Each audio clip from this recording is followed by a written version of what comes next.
안녕하세요. 전 30대 돌싱녀입니다. 전 저를 등에 업고 신분 상승을 꿈꾸던 전 남편 놈과 사기꾼 덕분에 빨리 이혼할 수 있었는데요. 지금 생각해도 기가 막힌 이야기를 여러분과 나눠보고자 이렇게 사연을 보내게 되었습니다. 저와 남편은 같은 회사 동료였어요. 남편은 회사 내에서도 유명한 사람이었어요. 외모면 외모, 키, 성격, 업무 능력까지 두루 갖춘 남자였죠. 워낙 뛰어나니 당연히 인기가 많을 수밖에 없었고 전 그런 남편에게 눈길도 주지 않았어요. 전 남편에 비해 보잘것없는 외모였기에 오르지 못할 나무를 볼 필요는 없다고 생각했어요. 하지만 남편은 자신에게 관심이 없는 제가 더 눈에 들어왔다며 저의 근처에서 서성이기 시작했어요. 처음엔 왜 저러나 싶었죠. 주변에 남편 좋다는 여자가 한둘이 아닐 텐데 하필 저에게 관심을 보이니까요. 전 적당히 무시하며 지냈고 남편은 생각보다 끈질겼습니다. 제게 관심을 보이는 기간이 길어지자 다른 여자 동료들도 저에게 관심을 보이고 저에겐 수군거림이 따라다녔죠. 저 여자야, 저 여자. 민수 씨가 저 여자 좋아한대. 뭐? 정말이야? 왜? 못생겼잖아. 같은 팀원들 말로는 성격이 밝고 구김이 없다고 하더라고. 민수 씨는 외모 말고 성격 보는가 보지. 그래도 얼굴이 좀 많이 아니지 않아? 이런 수군거림이요. 전 제가 예쁜 편이 아니란 걸 알고 있었기에 그 정도 수위의 대화는 대수롭지 않았지만 저에게 쏠리는 관심 자체가 불편했어요. 그래서 남편에게 한마디 해야겠다 싶었죠. 저기 민수 씨, 요즘 저한테 왜 그러세요? 왜 자꾸 제 주변을 서성이시냐고요. 민수 씨가 계속 그러시니까 사람들이 자꾸 수군거리잖아요. 저 불편해요. 그 생각까진 못했는데 죄송해요. 그런데 수군거리는 게 문제면 그냥 저랑 만나주시면 되잖아요. 그러면 다들 축하해 줄 텐데요. 네? 저랑 사귀자고요. 저 은혜 씨 좋아합니다. 진지하게 만나보고 싶어요. 왜 하필 저예요? 제가 딱히 민수 씨한테 관심을 보인 것도 아닌데요. 민수 씨 인기 많잖아요. 주변에 민수 씨 좋아하는 여자가 한둘이 아닌데 저한테 이러시는 게 사실 이해가 되지 않네요. 그런 점이 좋았습니다. 사실 말씀하시다시피 제 주변에 여자 많죠. 많은데 단 한 번도 눈길이 간 적이 없었습니다. 그런데 은혜 씨는 달랐어요. 저한테 눈길 한 번 주신 적이 없었는데 제 눈길이 계속 은혜 씨를 쫓고 있더군요. 제 마음이 이렇습니다. 생각보다 은혜 씨를 많이 좋아하고 있어요. 그러니 제 마음 좀 받아주시면 안 될까요? 참 웃긴 일이었어요. 전 사실 잘생긴 사람보다 저와 유머 코드가 맞는 남자를 좋아했거든요. 그런데 남편이 고백하는 순간 얼굴에 후광이 비치더니 저도 모르게 좋아요라고 대답해버린 거 있죠? 이렇게 남편과 전 연인 사이가 되었어요. 하여튼 저와 남편은 1년 넘게 연애를 하다 2년이 가까워지던 때 결혼을 했어요. 소위 인물값 한다고들 하던데 남편은 전혀 그렇지 않았어요. 잘난 척은커녕 겸손히 몸에 밴 사람처럼 참 따뜻하고 다정했죠. 그런 남편을 보며 결혼 결심까지 하게 되었던 것이고요.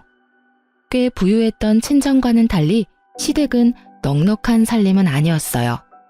그래서 저희가 결혼을 알렸을 당시 주변에선 친정 재산 보고 접근한 거 아니냐는 말이 나오곤 했지만 정확히 반반 결혼을 하며 그 말들을 쏙 들어가게 했죠. 물론 남편이 권했고요.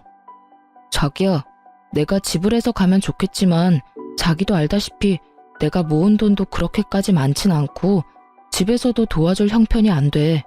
그래서 하는 말인데 우리 반반 결혼 어때? 반반 결혼? 좋지. 사실 부모님께서 집 해주신다고 했는데 난 도움받기 싫어서 좀 고민스러웠거든. 아, 뭐? 그건 절대 안 되지. 나도 반대야. 우리가 돈을 못 버는 것도 아니고. 사실 지금 당신한테 반반으로 하자는 것도 나 너무 미안해. 반반하는 게 뭐가 미안해.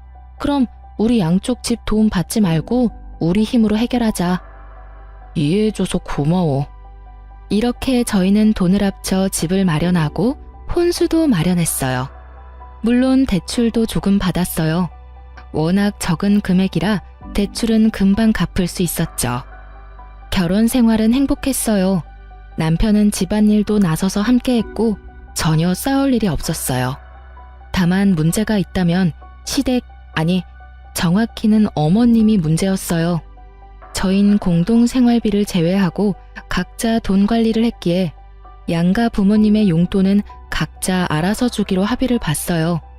하지만 어머님은 남편이 드리는 용돈이 만족스럽지 않으신지 저에게 연락을 하셔 돈을 요구하는 일이 생겨났습니다. 돈만 요구하면 다행이었죠. 그날은 더 과한 요구를 하더라고요. 아가, 바쁘니? 통화할 수 있니? 네, 어머님. 말씀하세요. 무슨 일 있으세요? 다름이 아니라 입을 옷이 하나도 없어서 주말에 백화점 가려고 그러는데 네 카드 좀 다오. 네? 제 카드요? 그래, 네 카드. 네 카드로 옷 좀 사야겠다. 왜? 싫으냐? 싫다기보단 그이도 그렇고 저도 그렇고 용돈 드렸잖아요. 적은 돈이 아닌데 용돈은 어쩌시고 또 카드를 달라고 하시니 제가 좀 당황스러워서요. 누가 들으면 몇백만 원은 준 줄 알겠다. 고작 100만 원 가지고 누구 코에 붙이라고? 어머님, 고작이라뇨. 저희도 100만 원으로 충분히 생활해요. 더구나 어머님은 혼자신데 그게 부족하시다뇨. 혼자면 생활비 적게 쓴다는 법이라도 있니? 그리고 내가 이런 말까진 안 하려고 했는데 말이 나왔으니까 하마. 네가 그 완벽한 내 아들이랑 살 수 있는 게 다 누구 덕분인 것 같니? 다 내가 잘 낳고 잘 키운 덕분 아니겠니? 그런 나한테 현금 다발을 가져다 바쳐도 모자랄 판국에 그깟 카드 한 장 주는 게 그렇게 아깝니? 너도 참 뻔뻔하다 얘. 진짜 뻔뻔한 게 누군데 그런 말을 하는지. 그리고 돈 100만 원이 작나요? 참 진짜 기가 막히더라고요.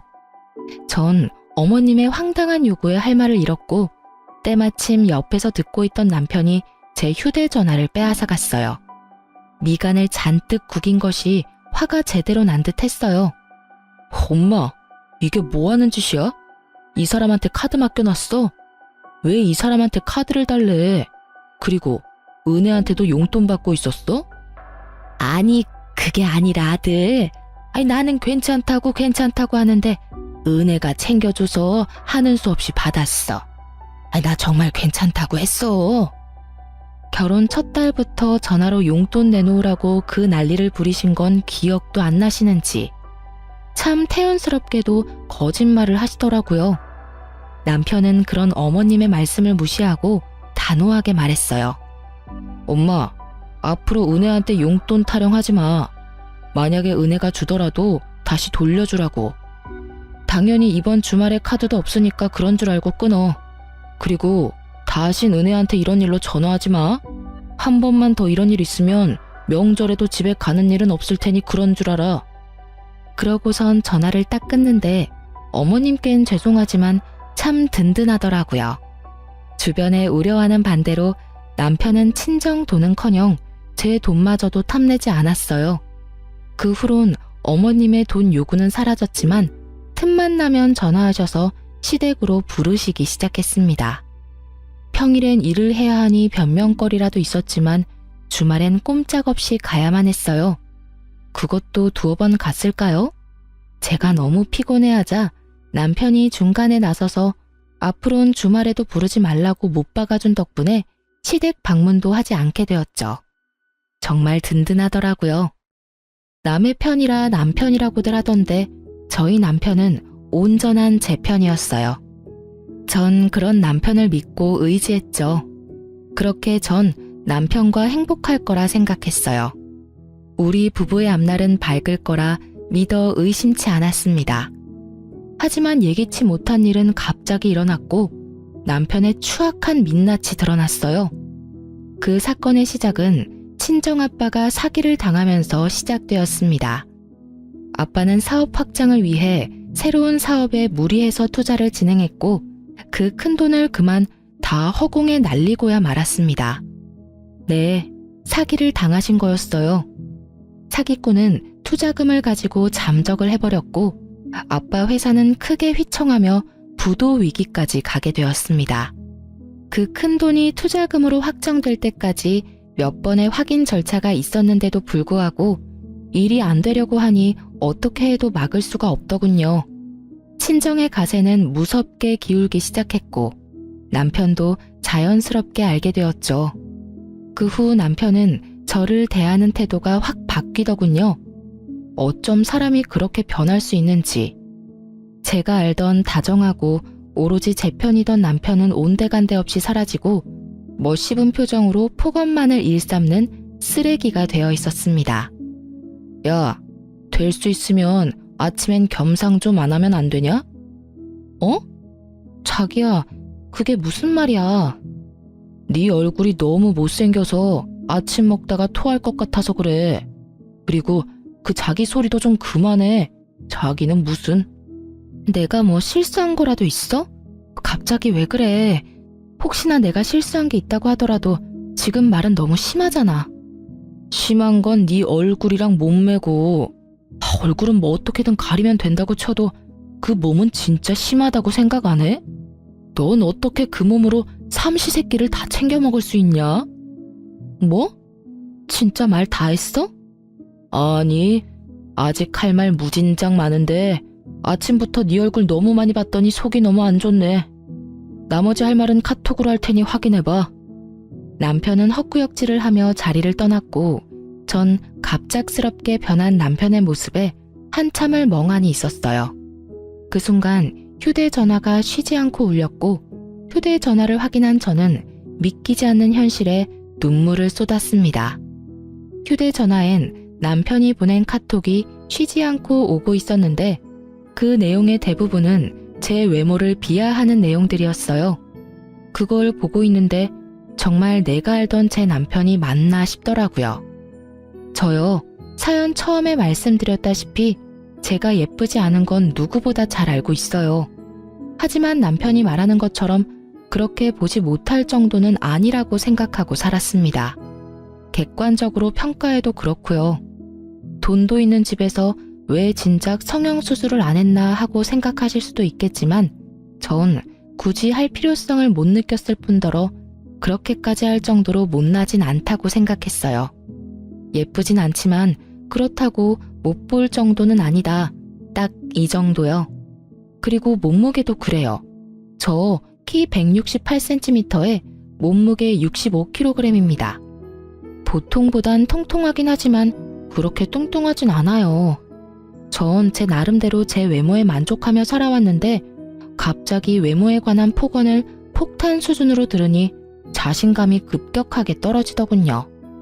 그것도 내 편이라 믿고 의지했던 남편이 그랬으니 그 위력은 더욱 대단했습니다. 남편의 갑작스러운 변화는 폭언뿐만이 아니었어요. 퇴근 시간이 점점 늦어지더니 심지어 외박까지 하는 날도 잦아지더라고요. 저흰 같은 회사인데도 불구하고 회사 내에서도 남편 얼굴 보는 것이 힘들 정도로 남편은 저를 피해 다녔습니다.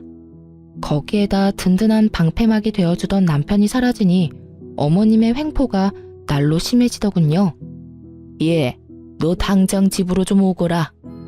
네? 지금요? 어머님, 저 회사예요. 일하는 게 큰 벼슬이지 벼슬이야.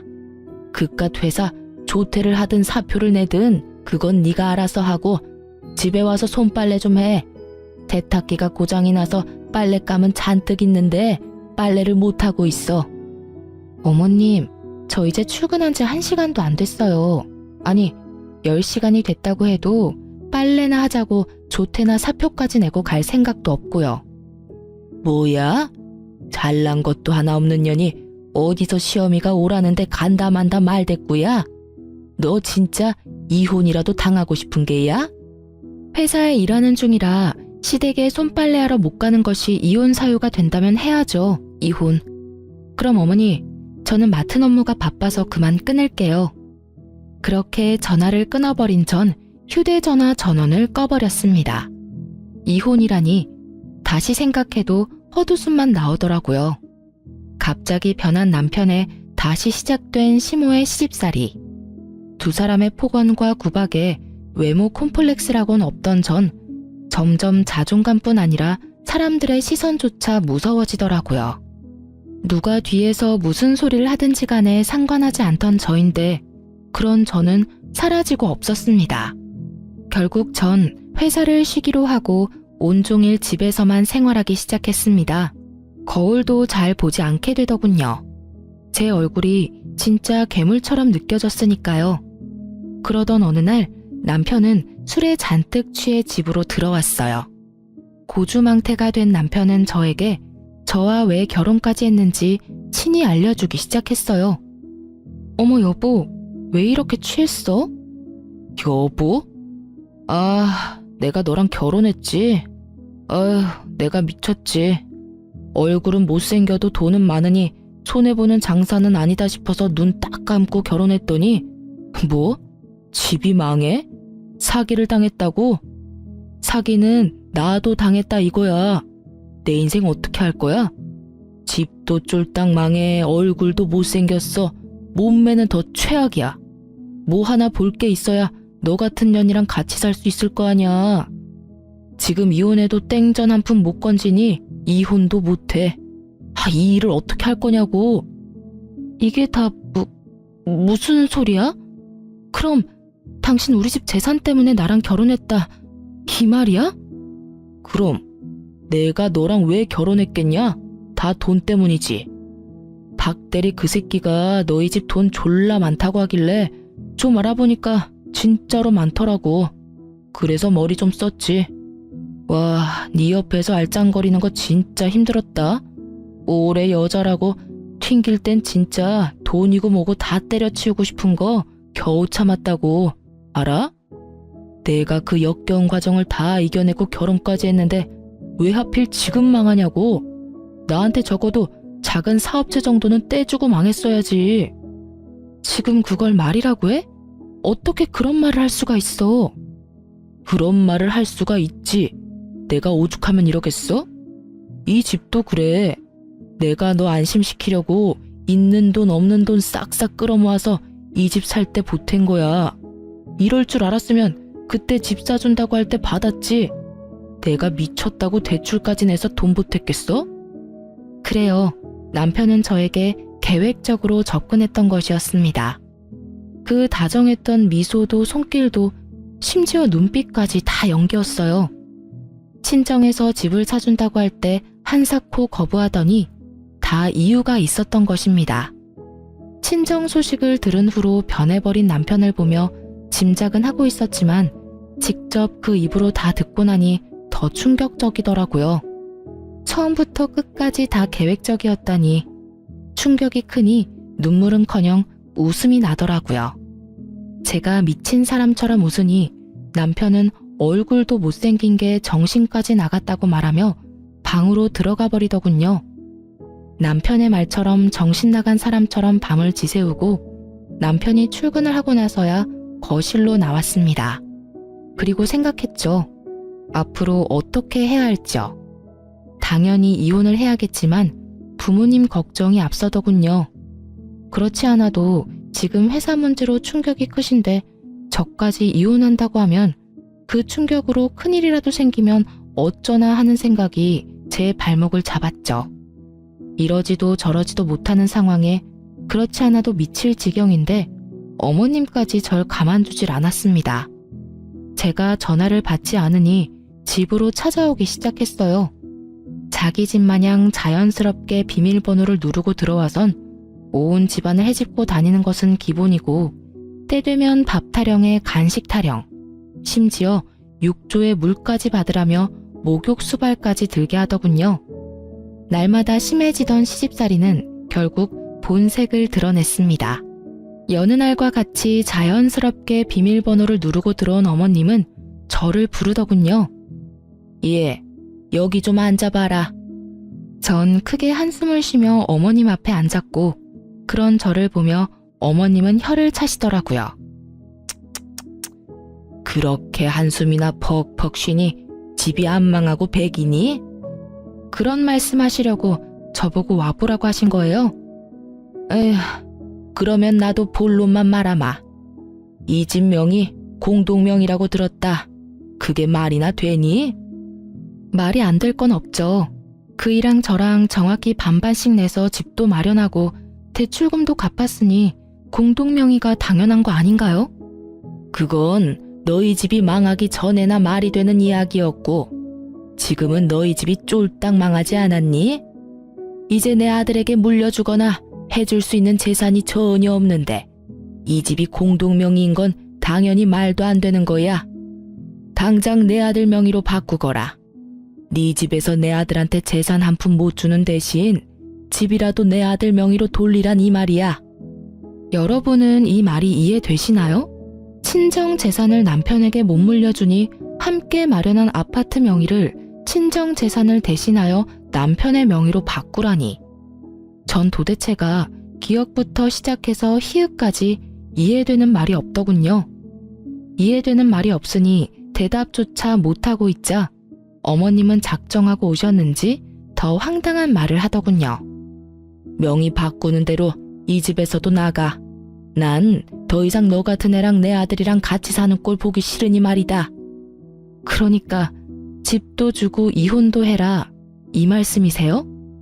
얼굴은 그따위로 생겼어도 머리는 좋은가 보구나. 하긴 그 얼굴로 살려면 머리라도 똑똑해야 하겠지. 어머님, 무슨 말씀을 그런 식으로 하세요? 왜? 내가 틀린 말 했니?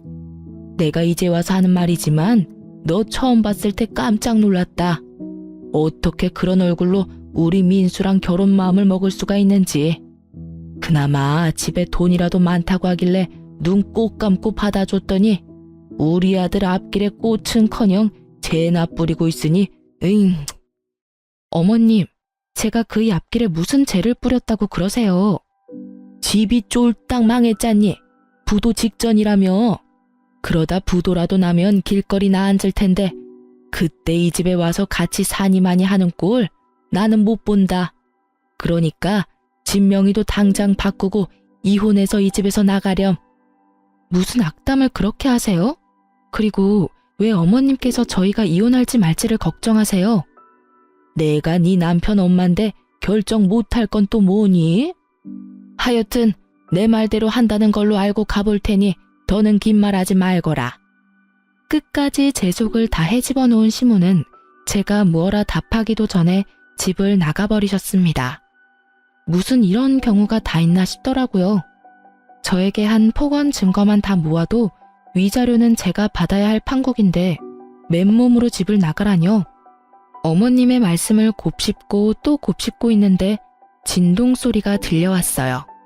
전 휴대전화를 확인했고 제 휴대전화엔 아무것도 온 것이 없었습니다. 하지만 그 순간에도 진동 소리가 짧은 간격으로 계속 울리더군요. 전 진동 소리를 따라 몸을 움직였고 그곳엔 어머님의 휴대전화가 울리고 있었습니다. 화면에는 메시지가 오고 있더군요. 상대는 다름 아닌 남편이었고 보이는 내용만 봤을 뿐인데 가관이더라고요. 그러니까 엄마, 더 가혹하게 구박하란 말이야. 더럽게 치사해서라도 다 포기하고 나가도록. 단번에 알 수 있었죠. 어머님을 뒤에서 조종하는 이가 남편이라는 것을요. 전 이제 더는 받을 충격도 없다는 생각이 들었고 어머님의 휴대전화를 확인했어요. 무엇을 보게 되든 지금보다 더 충격적일 순 없다는 생각이 들었죠. 하지만 제 남편은 제 생각보다 더 심각하게 인간 이하였습니다. 문자 메시지 하면 온갖 치졸한 대화들이 많았는데 그중 가장 충격적인 것이 저희 집에 오시기 바로 직전 나눈 대화였어요. 거기엔 남편의 긴 장문의 문자가 있었는데 그 내용은 저에게 더 큰 충격을 주기에 모자람이 없었죠. 엄마, 사실은 내가 여자가 생겼어. 이 여자도 엄청난 부자인 것 같더라고. 친정도 잘 사는데 이 여자도 능력이 좋아. 망할 일도 없어 보이고 심지어 얼굴도 엄청 예쁘다고. 나도 이제 그 매주 같은 얼굴 말고 예쁜 여자랑 살고 싶어. 지금 만나는 여자는 나 유부남인 것도 몰라서 빨리 이혼하고 서류 정리해야 한단 말이야. 집도 있다고 해놔서 집 명의도 내 명의로 빨리 바꿔야 한다고. 남편의 장문 문자도 충분히 화가 나고도 남는데 문자를 쓰지 못하는 어머님의 이응, 단 한 글자뿐인 답장에 제 분노가 폭발해버렸습니다. 몸이 떨리는 건 물론 이까지 드르륵 갈리며 이 두 인간을 갈아 마셔도 화가 풀리지 않을 것만 같았습니다. 전 곧 휴대전화를 가지러 오실 어머님과 마주했다간 복수는 시작도 못하고 끝날 것만 같아 일단 집 밖으로 나와버렸습니다. 그리고 복수만 생각하며 걷고 또 걸었어요. 그렇게 걷다 전 어느 순간 정신을 잃고 쓰러졌고 눈을 떠보니 응급실이더군요. 환자분, 이제 정신이 드세요? 영양실조로 쓰러지셨어요. 휴대전화로 남편분한테 전화드렸는데 병원이라고 하니 그냥 끊어버리시더라고요. 보이스피싱으로 아시는 건지 그 뒤론 전화도 안 받으시고요. 영양제 다 맞으시고 처방 좀 받으셔서 가시면 되는데 혼자 가실 수 있겠어요? 간호사분의 말을 듣고 있는데 그제야 눈물이 났어요. 모든 것이 현실이었고 제가 맞이한 현실은 가혹하더군요. 그렇게 한바탕 눈물을 쏟아낸 저는 줄어드는 영양제를 보며 복수를 계획했습니다. 막상 복수를 계획하면서도 막막했는데 이런 저를 하늘에서도 돕는지 친정에서 좋은 소식이 들려왔습니다. 투자금을 들고 잠적했던 사기꾼을 잡았다는 소식이었습니다. 심지어 그 사기꾼은 돈을 빼돌리지 못해 돈까지 다 찾았다고 하더군요. 그 소식을 듣는데 하늘을 보며 감사하다고 몇 번을 외쳤는지 몰라요. 울기도 많이 울었고요. 이제 남은 것은 복수를 시작하는 것뿐이었습니다. 전 일단 부모님께 모든 사실을 알렸습니다. 모든 사실을 아신 부모님은 크게 분노하시며 남편을 가만두지 않겠다고 난리가 나셨지만 전 제가 알아서 복수할 수 있다며 부모님을 진정시켰어요. 그러면서 한 가지 부탁을 드렸어요. 남편에게 전화해 사기꾼을 잡았다고 한마디만 해달라고요. 아빠는 끓어오르는 화를 누르시고 그렇게 하겠다고 하셨고요. 전 집으로 돌아왔고 남편 놈이 들어오기까지 기다렸어요. 아빠와 통화를 했는지 12시가 넘어야 들어오던 놈이 일찍도 들어오더군요. 여보, 나왔어. 아무 일도 아무 짓도 한 적 없다는 듯 절 여보라고 부르는 남편 놈을 보는데 온몸에 소름이 쫙 돋아서 혼났습니다. 저 정도면 정말 연기대상감이란 생각밖에 들지 않더군요. 민망한 기색도 미안하다는 말 한마디도 없이 제 곁에 붙어 앉아 아양을 떨어대던 남편은 저를 살며시 안았고 남편의 손길이 닿음과 동시에 전 반사적으로 남편 놈을 확 밀쳐내버렸어요. 분위기는 한순간에 싸해졌죠. 당신 지금 나 밀친 거야? 설마 내가 요즘 장난 좀 쳤다고 화난 거야? 다 장난이잖아. 내 눈엔 당신이 제일 예쁘다는 거 당신이 더 잘 알잖아. 그럼 알고 말고. 오늘 청소 좀 했더니 땀을 많이 흘려서 그래. 일단 나 좀 씻을게. 오래 걸릴 테니까 먼저 자. 오랜만에 욕조에서 몸 좀 담그고 싶어. 그래. 그렇게 도망친 욕실에서 몇 시간이나 있었는지 모르겠네요. 인기척이 느껴지지 않아 조심스럽게 욕실 문을 여니 남편 놈의 코를 고는 소리가 들리더라고요. 저를 기다리다 잠이 든 것인지 소파에서 자고 있는 남편을 뒤로 한 채 안방으로 들어가 버렸어요. 다행스럽게도 남편은 아침이 올 때까지 깨지 않았고 전 편하게 안방에서 잠을 잘 수 있었네요. 다음 날부턴 정말 정신없이 시간을 보냈습니다. 남편의 휴대전화에는 잠금이 걸려 있었고 전 그 잠금을 풀지 못했죠. 결국 흥신소를 통해 상간녀의 정보와 외도 증거를 받을 수 있었어요. 전 상간녀에게 당신이 만나고 있는 남자는 내 남편이고 당신을 속이고 당신과 바람을 피우고 있다고 알려줬습니다.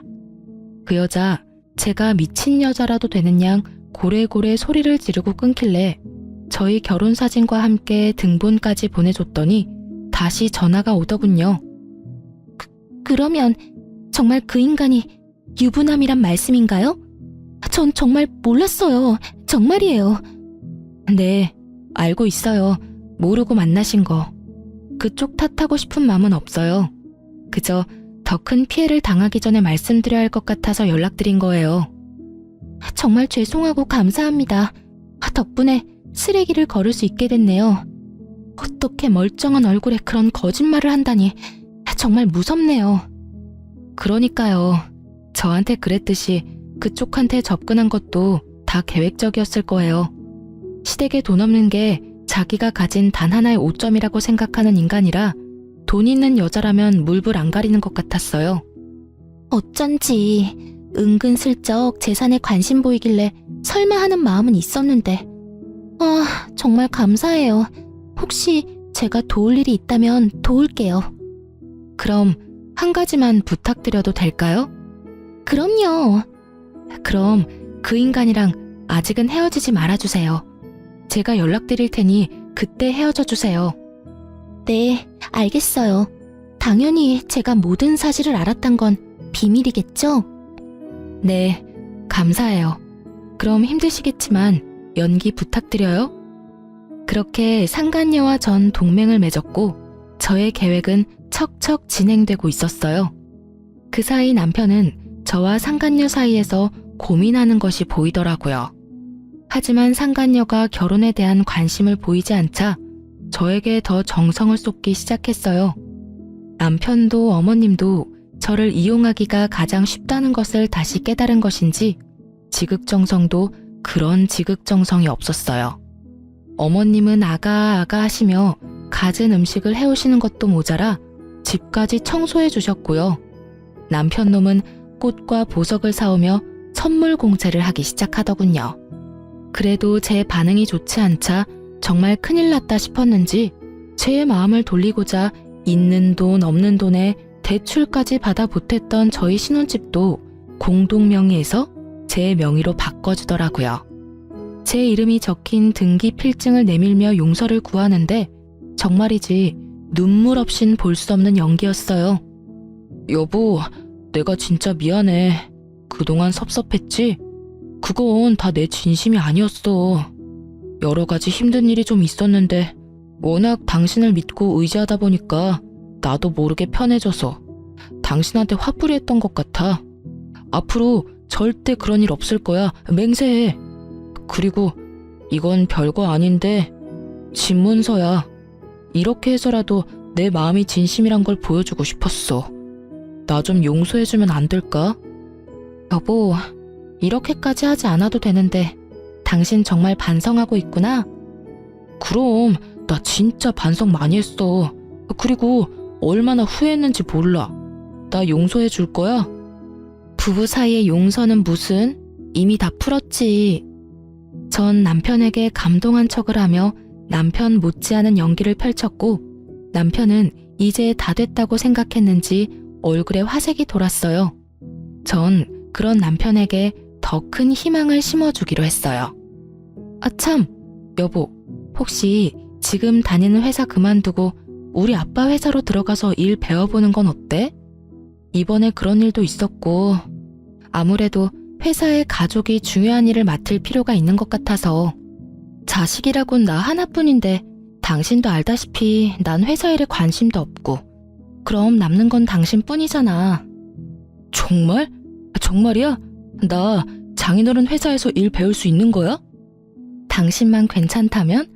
그렇지 않아도 아빠가 진작에 말씀하셨는데 그동안 우리 사이가 좀 그랬잖아. 그래서 말 못하고 있었지. 자리도 진작 만들어두신 것 같더라고. 자리까지 마련해두셨다고? 그러면 당장 내일이라도 사표 내지 뭐. 그래, 그러면 내가 아빠한테 말해놓을게. 얼마나 좋아하던지. 어린애처럼 온 집을 누리며 방방 뛰는 남편놈을 보며 마음껏 좋아하라고 생각했네요. 그 기쁨도 오늘이 마지막일 테니까요.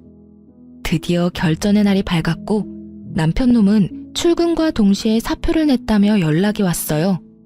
전 준비한 서류를 챙겨 남편이 오길 기다렸습니다. 남편은 밝은 얼굴로 집으로 돌아왔고 전 그 티 없이 밝은 얼굴에 이혼을 통보했어요. 우리 이혼하자. 뭐? 뭘 하자고? 내가 잘못 들은 거지? 이혼이라니. 제대로 들은 거 맞아. 이혼해 우리. 갑자기 무슨 이혼이야.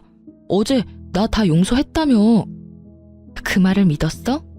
네가 나한테 한 짓이 있는데 용서가 그렇게 쉽게 될 거라 생각했다니 순진하다 해야 해, 멍청하다고 해야 해? 여보, 이러지 마. 나 절대 이혼 못해. 난 죽어도 이혼 못한다고. 방금 회사에 사표까지 냈는데 우리 이혼하면 나 어떻게 해? 남편은 제 다리를 붙잡고 매달리기 시작했고 전 준비해둔 이혼 서류와 함께 외도 증거들을 남편에게 건네주며 말했어요. 하기 싫어도 해야 할 거야. 증거가 이렇게 차고 넘치거든. 가지가지 했더라. 계획적으로 접근한 것도 모자라서 바람까지 피우고 계셨던데. 질질 끌지 말고 이혼해 그냥. 소송으로 가봤자 너한테 불리할 뿐이니까. 이걸 어떻게... 어떻게긴 당신이 좋아하는 그 돈으로 못할 일이 있겠어? 돈이 참 좋긴 좋아. 돈만 주면 이런 증거쯤은 몇 시간 만에 내 소나기에 턱턱 들어오니까 말이야. 다 오해야. 내 말 좀 들어봐. 그게 저 여자가 나 일방적으로 쫓아다녔어. 난 좋게 좋게 타이르느라 몇 번 만난 것뿐이고. 정말이야. 믿어줘. 참 비싼 밥 먹고 정성껏 개소리하고 있다. 넌 손잡고 포옹하면서 거절하니? 증거가 떡하니 있는데 끝까지 거짓말하는 꼴하고는. 그리고 일방적으로 쫓아다녀? 자기야 사랑해, 보고 싶다. 나 자기랑 결혼하고 싶어. 이거 전부 네가 보낸 건데? 이래도 여자 혼자 일방적인 거야? 내가 보기엔 네가 그 여자 쫓아다니는 걸로 보이는데? 끝까지 거짓말을 하던 남편은 제가 직접 증거를 나열해주자 그제야 입을 닫더군요. 할 말이 없었겠죠. 이렇게나 빼도 박도 못할 증거가 눈앞에 펼쳐지니 말이에요. 한참을 사진을 보던 남편은 사진을 갈기갈기 찍기 시작했어요. 사진이야 다시 뽑으면 그만인데 머리가 나쁜 것인지 생각이 없는 것인지 참 필사적으로도 찢더라고요. 너 생각보다 머리가 나쁘구나. 사진이야 다시 뽑으면 그만이야. 남편은 잠시 멈칫하더니 다시 저에게 빌기 시작하더군요. 여보, 진짜 내가 잘못했어. 내가 미쳤나 봐. 내가 진짜 잘못했다니까. 당신 나 사랑하잖아. 당신 나 없이 살 수 있어? 내가 잘 아는데 당신 나 없이 못 살아. 상사병에 걸릴 수도 있다고. 내가 다 당신 생각해서 하는 말이니까 그냥 나 용서해주고 우리 행복하게 살자. 응? 이 미친 자신감은 어디서 나오는 건지. 넘쳐나는 자신감 하나는 부럽더군요. 전 어이가 없어 소리내 웃으며 말했어요. 참 대단하다 너. 그런 자신감 부럽기도 하네. 근데 너 진짜 착각의 정도가 심각하다. 나 이제 너 안 사랑하고 네가 없어서 잘 살 수 있어. 당사병은 개뿔. 너랑 계속 살다가 화병으로 제명까지 못 살 것 같거든?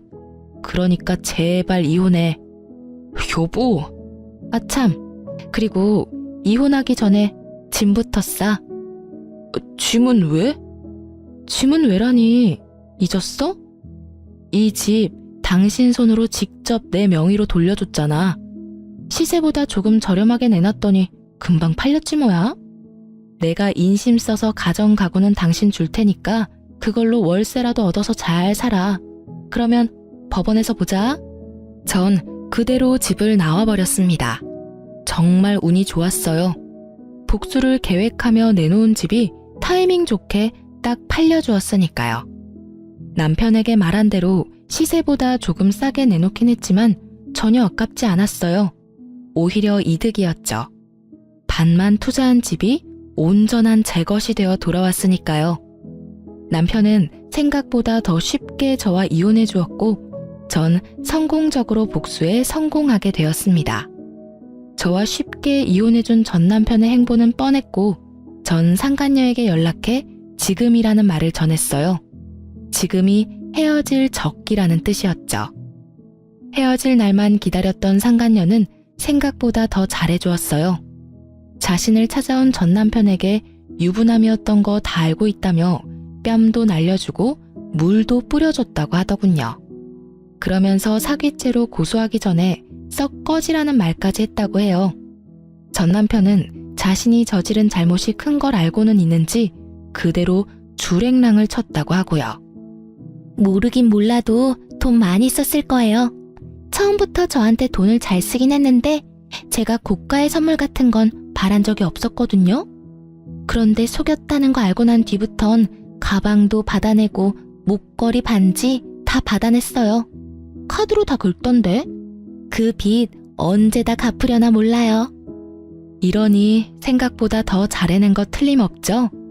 제 작전보다 더 잘 끝나버린 복수에 두 발 뻗고 잘 자고 잘 지낸 저와는 달리 전 남편은 전혀 잘 지내지 못했는지 차마 눈뜨고 보지 못할 꼴로 몇 달 만에 저를 찾아왔습니다. 전 당시에 친정에 있었는데 부모님도 외출하고 계시지 않아 어쩔 수 없이 전 남편을 마주해야 했죠. 웬일이야? 나한테 더 할 말이 남았어? 여보? 진짜 여보 맞아? 당신 진짜 예쁘다. 진짜 진심이야. 저를 보며 놀라는 전 남편. 그럴 수밖에요. 전 이혼 후 회사에 다시 출근하며 다이어트를 시작했고 피나는 노력으로 다이어트에 성공했습니다. 얼굴 살도 많이 빠졌고 경락 마사지도 꾸준히 받았고요. 얼굴에 있던 점도 다 뺐는데 그 효과를 크게 봤어요. 고작 점만 뺐을 뿐인데 얼굴이 더 환해지더라고요. 이목구비도 더 또렷해지고 얼굴도 환해지니 제 얼굴도 꽤 예쁘더라고요. 얼굴이 예뻐지니 화장에도 관심이 생기고요. 그런 소리나 하려고 나 찾아온 거야? 아니, 몰라보게 변한 모습에 놀라서 그만. 여보, 내가 진짜 잘못했어. 그 여자랑도 완전히 헤어졌고 나 이제 진짜 당신뿐이야. 나 좀 받아주면 안 될까? 내가 진짜 한평생 당신만을 위해서 살게. 전 남편은 무릎까지 꿇고 그야말로 손이 발이 되게 빌기 시작했어요. 눈에 눈물까지 고이며 비는데 그 모습조차 역겨워 혼났네요. 전 불쌍한 척 눈물을 훔치는 남편의 꼴을 훑으며 말했어요. 있잖아, 잘 들어? 난 너같이 집도 가난하고 인물도 볼 것 없는 버러지랑은 다시 살 생각은 추호도 없어. 지금 네 얼굴을 마주하고 있는 이 순간에도 구역질이 날 것 같은데 어떻게 한 집에서 같이 살 수가 있겠어? 그러니까 제발 좀 꺼져주라. 응? 여보, 그러지 말고 예정을 생각해서 다시 한 번만 생각해보면 안 될까? 갈 때까지 간 전 남편은 끝까지 구질구질하게 굴었고 전 저를 붙잡고 늘어지는 전 남편의 손을 뿌리치며 말했습니다. 100만 번을 생각해도 예정은 없고 1000만 번을 생각해도 너랑은 이제 끝이야, 끝. 그러니까 부모님들 오시기 전에 당장 꺼져. 부모님들 오시면 모르긴 몰라도 너 어디 하나 부러질 게 뻔하니까 두 발로 걸어 나갈 수 있을 때 가. 이게 내가 너한테 베풀 수 있는 마지막 인내심이자 호의니까. 야, 진짜 너 해도 해도 너무하는 거 아니야? 내가 뭘 그렇게 잘못했냐? 뭐? 바람 피운 거? 상식적으로 나 정도 되는 남자가 너 같은 여자랑 사는데 평생 너만 바라보면서 살 수 있을 거라 생각했어? 당연히 한눈도 판다고 생각하고 결혼했어야지. 아, 그래? 내가 생각이 짧았네. 그렇지? 그래. 말이야 바른 말이라고. 내가 뭘 잘못했어? 다 네가 생각이 짧았던 탓이지. 그러니까 이제 그만하고 다시 시작하자. 앞으론 한눈 파는 일은 없을 거야. 아니야. 나는 그릇이 작아서 날 등에 업고 신분 상승이나 하려는 놈이 바람까지 피우는 꼴 더는 못 보고 살아. 그동안 당했던 모욕도 잊을 생각 없고. 그러니까 당장 꺼져. 이 쓰레기야. 쓰레기? 이 나쁜 년. 내가 다시 찾아오나 봐라. 잘 먹고 잘 살아라. 이 피도 눈물도 없는 년. 전 남편은 바닥에 가래침까지 뱉고선 제 눈앞에서 사라졌습니다. 그렇게 모든 게 끝인 줄 알았어요. 하지만 전 남편과 전 시모는 끈질기더군요. 사람이 어떻게 그렇게 뻔뻔할 수가 있는지. 저희 부모님을 피해 제가 다니는 회사로 찾아오기 시작하더군요. 필사적으로 두 사람을 피하던 어느 날, 결국 회사 앞에서 잠복 중이던 두 사람과 마주하게 되었고, 두 사람은 깃털보다 가벼운 무릎을 꿇고 저에게 빌기 시작했습니다. 그것도 퇴근 시간 회사 앞에서요. 그 와중에 다행이라고 할 수 있는 건 전 남편 놈은 입이라도 다물고 있었던 것 정도겠네요. 아가, 우리가 다 잘못했다. 제발 한 번만 용서해주면 안 되겠니? 이 늙은 시어미가 이렇게 무릎까지 꿇고 싹싹 빌잖니? 네가 한 번만 용서해주면 내가 네가 원하는 건 뭐든 다 해줄 수 있단다. 그래, 평생 얼굴 안 보고 살자고 하면 그렇게 할 수도 있어. 이제 와서 이러셔도 아무 소용 없어요. 기혼한 지가 언젠데 아직까지 이러세요? 그리고 그 잘난 아들이 아무 말도 안 했나 봐요. 일전에 저희 친정으로 찾아와서 저한테 나쁜 년, 독한 년 그러면서 침까지 뱉고 갔는데, 마침 바로 옆에 있으니 지금이라도 물어보세요. 저한테 어떻게 하고 갔는지 말이에요. 제 말을 들은 전 시모는 입을 꾹 다문 전 남편의 등짝을 때리더군요. 그 와중에 아들 아픈 건 또 싫은지 짝소리도 나지 않게 때리는 모습이 참 눈물겹더라고요. 야 이놈아, 네가 거길 어디라고 찾아가서 욕짓거리야. 잘못했다고 석고대죄를 올려도 모자랄 판국에 네가 정신이 있어 없어? 한참을 마사지하듯 전 남편의 등을 두드리던 전 시모는 제 눈치를 살피며 다시 싹싹 빌었습니다. 아가, 봤지? 내가 이렇게까지 했으니 이 녀석도 정신 차릴 것이야. 그러니까 네가 아량을 좀 베풀어주면 안 되겠니? 안 되겠는데요. 제가 왜요? 볼 거 하나 없는 집안에 꼬장꼬장한 시어머님, 거기에다 거지근성으로 가득 찬 이놈까지. 제가 미쳤다고 아량까지 베풀면서 인생 망치는 길을 또 가겠어요? 뭐야? 이 년이 진짜 오냐오냐 해줬더니 하늘 무서운 줄 모르고 짓거리는구나. 너 어디 맛 좀 봐라. 갑자기 돌변한 전 시모는 제가 피할 새도 없이 제 머리채를 잡아버리셨어요. 전 너무 당황한 나머지 머리채를 잡힌 채 아무 저항도 하지 못했고, 때마침 그 자리에 있던 저와 친한 동료가 달려와 전 시모를 제지시켜 주었어요. 그리곤 경찰에 신고도 해주었고요. 경찰에 신고하는 소리를 듣고 있던 전 시모와 전 남편은 붙잡혀가고 싶진 않았는지 그대로 도망을 가더군요. 열심히 도망가면 뭐 하나요? 제가 집도 다 알고 있는데요. 저는 출동한 경찰분께 친히 집 주소를 알려주었고, 어머님은 체포되어 경찰서로 가게 되었습니다. 그 고약한 성질 때문에 없는 살림 더 궁핍하게 되셨죠 뭐. 전 결국 회사를 그만두게 되었어요. 그 후론 두 사람이 찾아오진 않았지만 그만두는 게 맞다고 생각하여 그만두게 되었어요. 어차피 그만두고 아빠 회사 일을 도울까 하는 고민도 있었기에 아쉽거나 그러진 않았네요. 퇴사를 한 후 전 바로 아빠 회사로 출근할까 싶었지만 그간 일도 많았으니 좀 쉬는 것이 어떠냐는 부모님의 권유에 그러기로 했어요. 요즘엔 여러 가지 취미 생활을 하며 제대로 휴식을 취하고 있네요. 덕분에 이렇게 사연도 쓸 수 있게 되었고요. 요즘 전 몰라보고 예뻐진 외모 덕분에 주저앉았던 자존감과 자신감도 생기고 성격도 전보다 더 밝아진 것이 느껴져요. 만약 그때 아버지가 사기를 당하지 않으셨다면 전 어떻게 됐을까요? 아마 아무것도 모른 채 전 남편에게 아빠가 피땀 흘려 키운 회사를 홀딱 뺏기고 버려지지 않았을까요?